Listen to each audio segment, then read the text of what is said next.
Hey everybody, welcome to Is That Normal Podcast, episode 64. I can't believe we're at 64. But today we're going to talk about maps. Well, kind of. Yes. And we're going to talk about that. But Randall, to kind of start off, I know that you and I both enjoy road trips. We've been on several road trips together. Yes. And some of them without maps. And so maybe tell me some of your most favorite or memorable road trips that we've been on together. Oh man, we have had several over the years.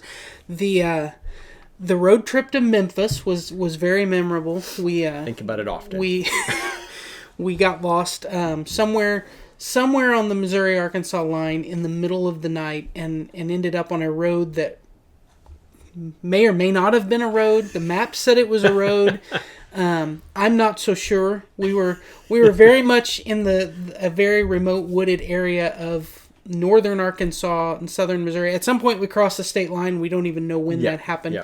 The road we were on did not mark it. So yes, that was how backwoods very much felt like we could potentially just disappear and no one would ever know where to look for us. Definitely it went from, paved with lines to paved with no lines to gravel to grass in the middle of the road. I mean, that was the progression of our roads. In the middle of the night. Yeah, I particularly seem to remember, so we knew we made the wrong turn, but, that either adventure or stupidity in me said, hey, let's not turn around. Let's just let GPS take us on a new path. Yes, and one of my favorite things about going on road trips with you is you and I both have the same sense of adventure when it comes to road trips of the sketchier things feel, the more we enjoy it. We're pretty happy and about especially it, when you have other people that don't feel the same way and we're like, this is awesome. Yes.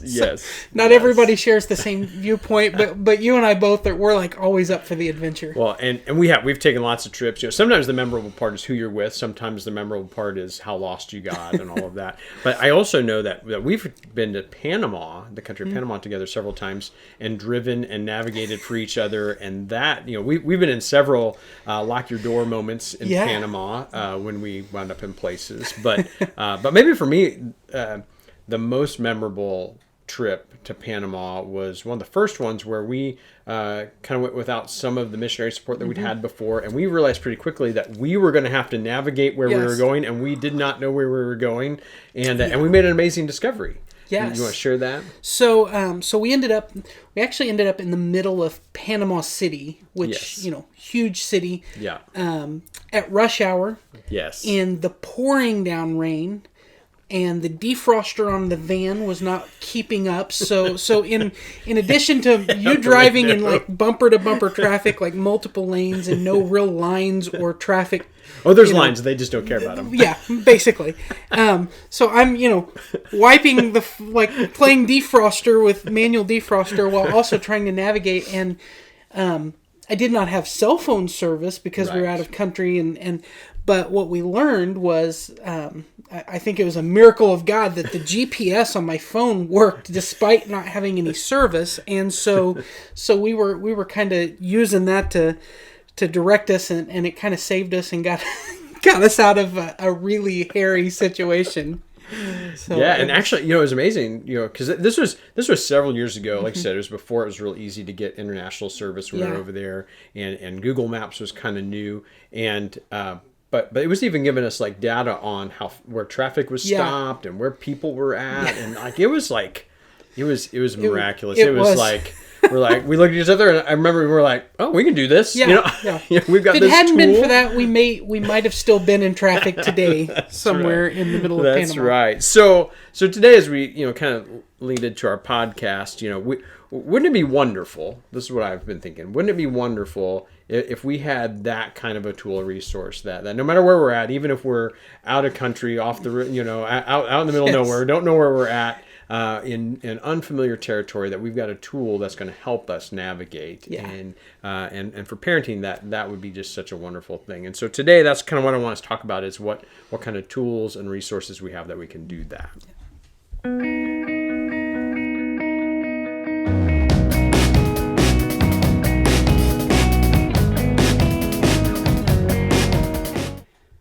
Well, welcome back to the podcast. We are so glad you're joining us, and we again, we're on episode 64 now. We've changed our format just a little bit. We've gone to every other week, and we've got a lot of supplemental material, and hope you guys are checking that out. And we're just so excited to get to do this. And so we're going to jump right into our discussion today as we kind of talk about some markers and maybe a little bit of a roadmap for raising kids. And so you're going to help us and highlight some resources maybe that are available to parents out there. And today particularly we're going to look at a set of resources that all come from the same place. They all originate from a place in Nashville, Tennessee called the Daystar Counseling Ministries. And they've been there for a long time, since the 80s. They're Christians, do things from a godly, biblical standpoint, but have just worked with families and children with emotional, relational issues, spiritual issues for a long time. And out of that, they have birthed a lot of great ideas, a lot of great concepts, a lot of great resources, books and seminars and websites. And so we're going to kind of talk about some of those today. But at kind of the heart of these, as you maybe would dig into some of these resources, you're going to find three people that kind of are the foundation, the core of some of the resources that you would have available to you. And one of those is Sissy Goff, and she is the director of child and adolescent counseling there at Daystar. And she has just poured her heart into kids and young people. She spends her days listening, talking to young people about what's going on in their life, trying to get a feel for them particularly, and them as a generation right now. And just a wealth of information there from her. Another gentleman, David Thomas, who's another counselor, and he's also an author and a speaker, and he's really helped a lot with the communication side of what they're doing. And then Melissa Trevethan, who actually was the founder of Daystar back in the 80s. She's been working with young people since she was 16, since she was a young person herself, has done a lot of things just in the field of Christian biblical counseling, and just has a real heart. I mean, this ministry, these people, they just have a heart for people to have healthy, emotional, spiritual lives in the way that God designed for us to, and know that starts with young people and with families. And and collectively, between the three of them, they have over 75 years of experience of doing these kind of things. So they have a little bit insight. Yeah. So what are some of the specific things and resources that we can take and that parents can apply to kind of where they're at in raising their own families? Right. So if you're in Nashville, they've got lots of in-person resources and really neat stuff they're doing there. But if you're not in Nashville or don't want to make that trip, then they've got some really great plugins. And I know for us, we first became aware of them through a book that was recommended to my wife and I, and we bought it and read it, and it's called "Are My Kids on Track?" And this book just starts talking through that whole concept that every child is unique, but every child kind of goes through some similar developmental stages. And in those stages, there are going to be these milestones or these mile markers that you need to watch for and help develop in them to get them from where they're at to where, as an adult, that we want them to be spiritually, emotionally, and relationally. And they've identified in this book 12, so each chapter is about one of these 12 milestones, and the first few are what they call emotional milestones, and the next section is relational milestones, and the last section is spiritual milestones. And so I thought, we might just kind of today, obviously you can get the book and dig into it deeper, and we'll give you some other ways to dig into it, but I thought we might just mention all 12, just kind of give a little bit of an idea what maybe that looks like, just to kind of give an overview for people. So the first one that they share is an emotional vocabulary. In order for kids to have the language they need to communicate with what's going on inside of them. And I know that's been a huge conversation in the education world and the psychology world, just in our culture in general, is about having an emotional intelligence to understand how to convey what's going on inside of us. And even as we've talked, some of the emotional mental health issues that are going on in our culture right now, some of it is that people don't know how to communicate. Yeah. And so we need to be helping our children with that emotional vocabulary at the developmental stage that they're at. Yeah, and we've talked about that off and on in different episodes where, part of that is as parents and as adults, being able to maybe start to understand and be a little bit more perceptive to picking up on maybe the fact that kids are trying to communicate those things and they don't know how. Right. And so maybe they come out in different ways. And so it's being able to recognize that and then help them develop that Absolutely. ability. And as we go through these, I mean, if you go through this book or their material, that's what they're going to help you do, is see that you can play a part. When you know that that's the milestone that your children need to reach for, there's some ways for you to help them gain that and get the right tools that they need. And really, and the second one is perspective. So that's something we as parents, that's one of the things we're trying to do, is help us have perspective. But helping kids have perspective and see outside themselves. This is one of the ones at our house we talk about a lot, is that, we tend to be me-centric as people, and in order to be healthy emotionally and have good relationships, we have to figure out how to put ourselves in the other people's shoes to see the bigger picture. And so, man, we have those conversations daily at my house. And that's a concept that sometimes can manifest in really minute things, daily things, but yet it's something that has to be developed because it's critical to being functioning and healthy and as an adult. And that's right. I mean, I think you're gonna see, and we'll talk about this at the end, but none of this is like swallow this all at once. I mean, 12 things. Wow, don't feel overwhelmed. And in the book, they give a really good idea of like where your children should be out on this pathway, depending on their age, and it's not all about age. It's just about where they are at on their journey. So, but there are all of these things you're going to hear are like, wow, that's really what I want my kid to have, right? So, empathy is the third one, and this is one of the ones in the book for us that was just so helpful.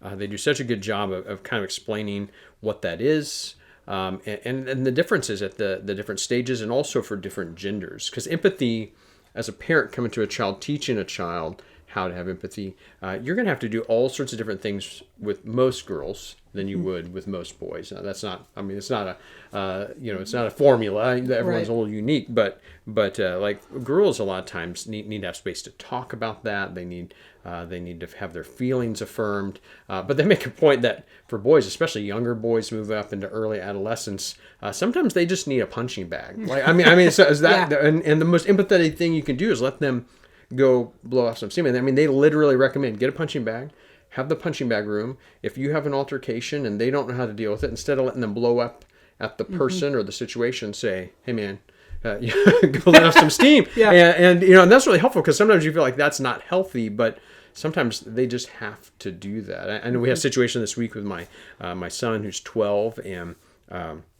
he was just being particularly difficult about some things on a consistent basis throughout a couple of days. And, and I honestly got a little frustrated and got really firm with him, and he got his feelings hurt.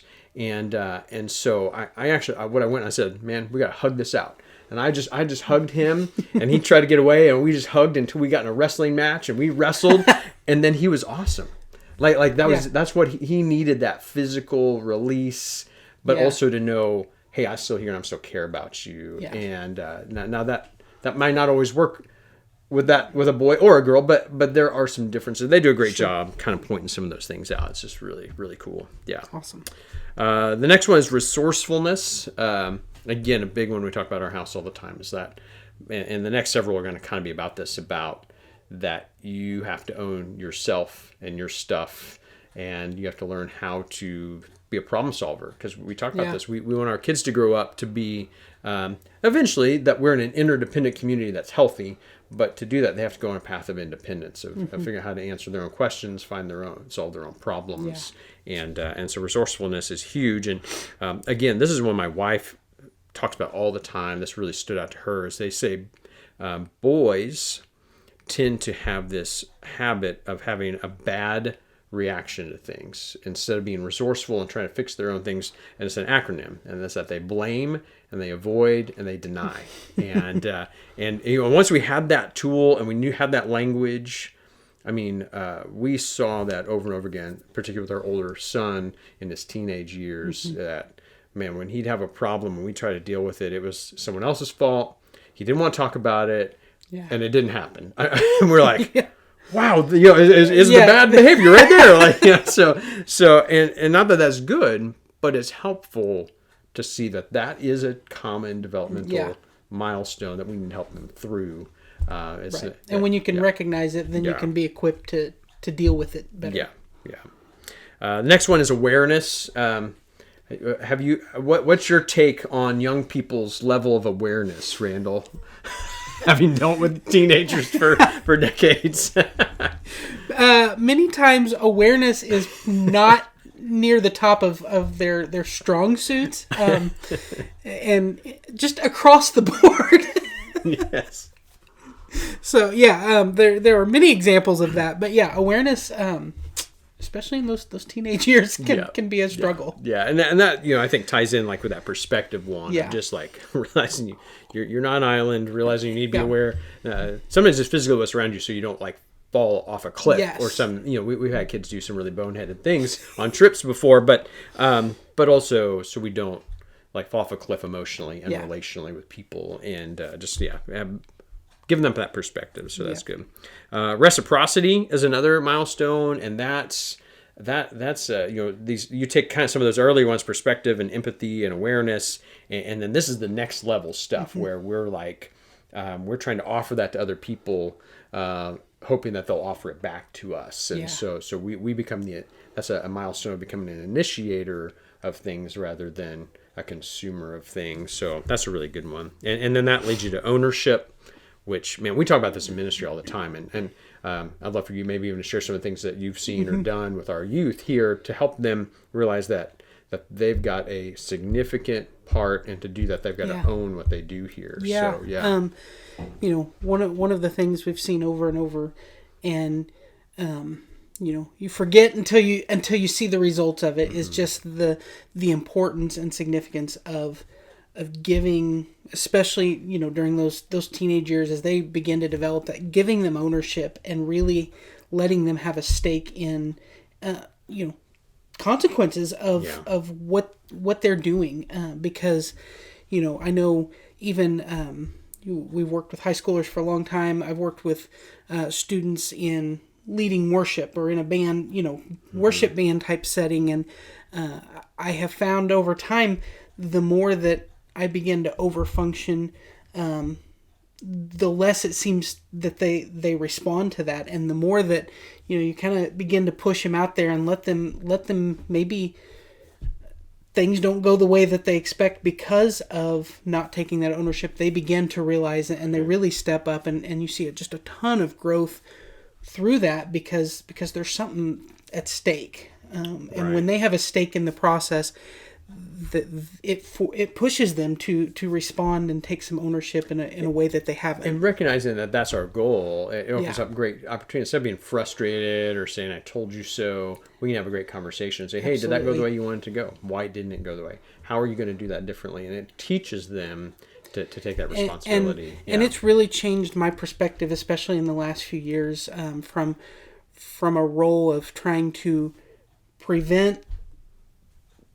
make things always go the way that you want them to, and prevent those, bad things from happening, to, giving them a little bit of room for some error, and going, okay, so now how do we coach them through that when things don't go the way that we expected, and help them grow from that, as opposed to preventing that from ever happening to start with. But it's also super fun to watch. I was sitting in service the other day, and it just kind of hit me. I was just looking around service and thinking about, for that hour we were there, how many different adolescents or young adults were involved in making that successful. And we had a whole team of kids run our technology. It was run 100% by kids under 20. We had young people in the band on stage. We had young people who were moving set pieces in between worship and the sermon.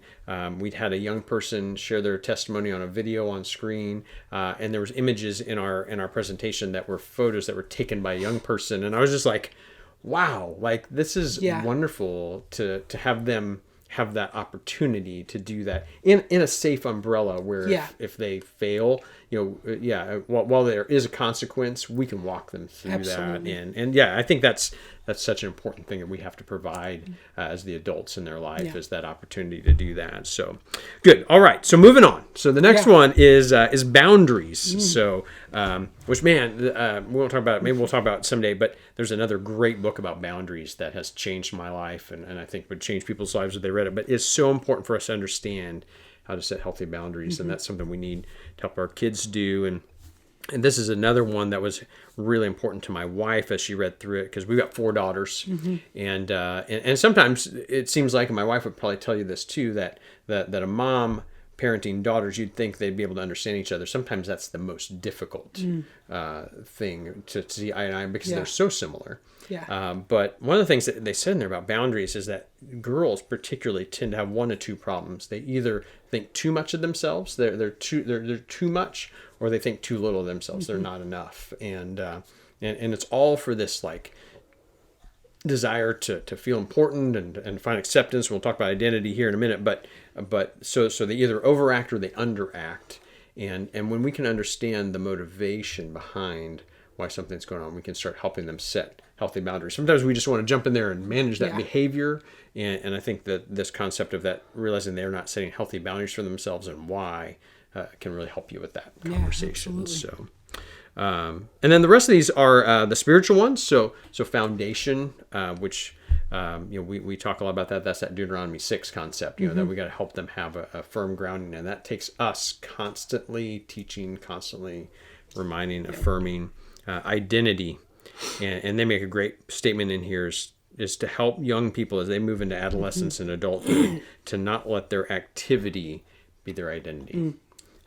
And I think that's a huge thing today, and always has been. I mean, I go back to even, when I was that age, the what you do, or what your talents are, or your abilities, or what you're interested in, so much begins to define who your identity is. And I've seen cases where maybe those things go away or something changes, and then all of a sudden, if that's what your identity is rooted in, there's this crisis of, okay, well, who am I, and where does my value come from? Because I put all my value in this one thing, or what I did, and now that's gone. So that's a huge thing, especially as you begin.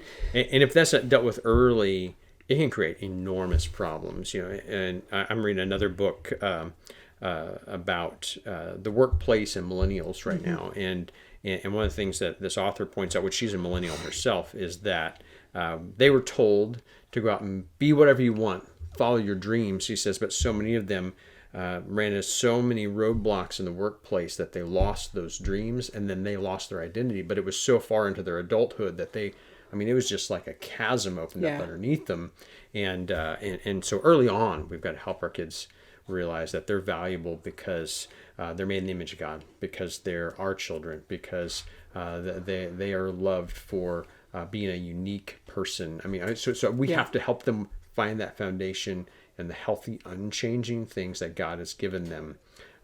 Activity is okay. Having goals is good. Sure. Having dreams is great, but that's not what makes you or breaks you. So, absolutely. Yeah.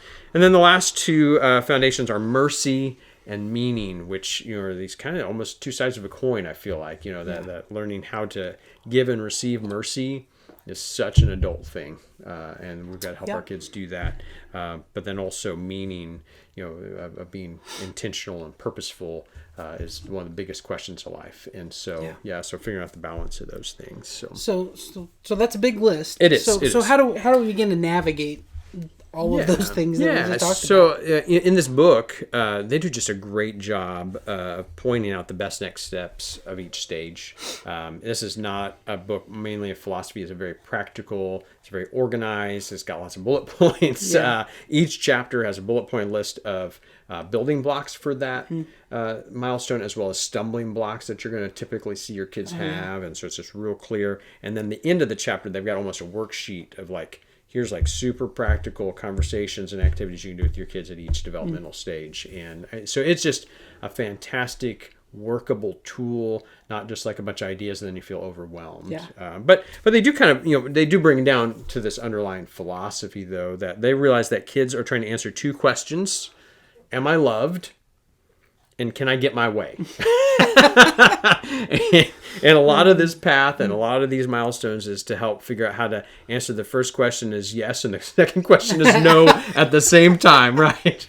Yes. And so it's really good. And they also do a good job of just, like I said, that can almost be overwhelming what we've shared, but they do a good job of breaking it down, and they share kind of in the middle of the book from Numbers 13, where Moses and the Israelites, they're at the edge of the Promised Land, across the Jordan River, and they're talking about getting to the Promised Land that God has given them, and they send 12 spies over to kind of check it out, and they come back, and 10 of those spies are just like, the people are too big, the cities are too fortified. There's giants over there. Like we cannot go over there. Yeah. But Caleb and Joshua stand up and say, God said we would have that, and there's no giant bigger than our God. And so for us as parents, I think a lot of times we can look at that path and that direction and that goal of what we want our kids to become and what the Bible says we're supposed to become as people, and we can just say the obstacles are too great, the path is too scary, it's too big, there's giants over there. But we have to remember those words of Caleb and Joshua that says, but our God is bigger and greater, and he is with us, and he's going to help us through that. And so they weave that through it all to just help us rely on God, give us some tools, but rely on God for the outcome. So it's really helpful. Yeah. Yeah, very good. So what are some good next steps? Yeah, so I would say first and foremost, check out these resources. So obviously there's the book. We'll have a link in our notes of this podcast out there, but they also have a podcast. And actually the first season, if you dial back to the first season, they go through chapter by chapter these milestones. And so if you're not a reader, but you have time to listen, it's a great way man, to you just go through and consume the same concepts and same information right there. And then there are subsequent seasons are just really helpful. Great stuff about intentional parenting. And then they also have a website, raisingboysandgirls.com, and got lots of great information. They've written some other books that maybe are particular things that you're facing in your family. They've got seminar resources. So there are lots of things to check through. So check those things out.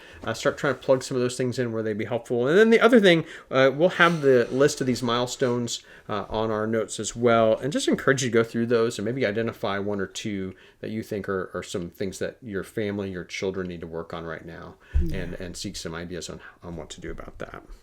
Well, good content, good information.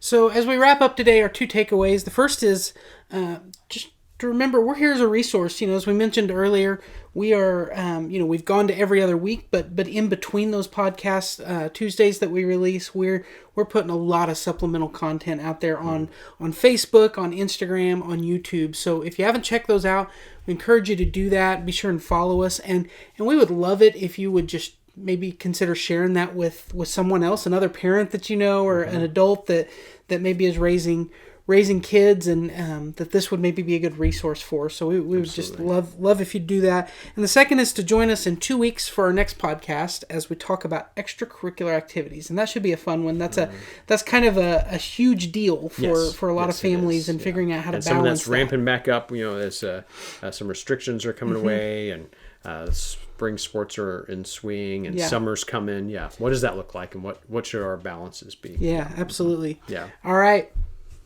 Be abnormal.